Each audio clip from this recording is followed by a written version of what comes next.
राखिया के दिन त्योहार हो, राखिया बंधाला प्यारे भैया।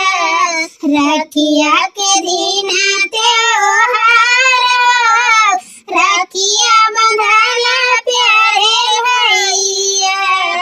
सुन प्यारे भैया, सुन प्यारे भैया, सुन प्यारे भैया, सुन प्यारे भैया। आइल बाटी बहिनी तोहार हो, राखिया बंधाला प्यारे भैया। राखिया के दिन त्योहार हो, राखिया बंधाला प्यारे भैया। चांदी की थाली में साजे मिठाइया, आरती थाल लिए ठाड़े बहिनिया।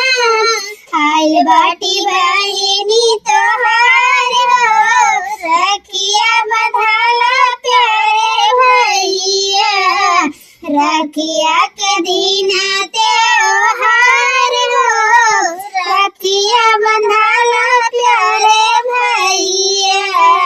राखिया के दिन त्योहार हो, राखिया बंधाला प्यारे भैया। ससुर में रहले ननद मारे ताना, ससुर में रहले ननद मारे ताना। नहीं पूछे भैया तोहार हो, राखिया बंधाला प्यारे भैया। राखिया के दिन त्योहार हो, राखिया बंधाला प्यारे भैया।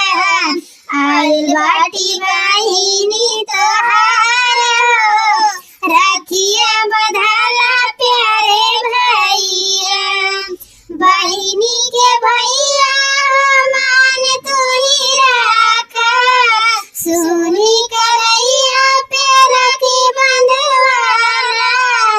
आइल बाटी बहिनी तोहार हो, राखिया बंधाला प्यारे भैया। राखिया के दिन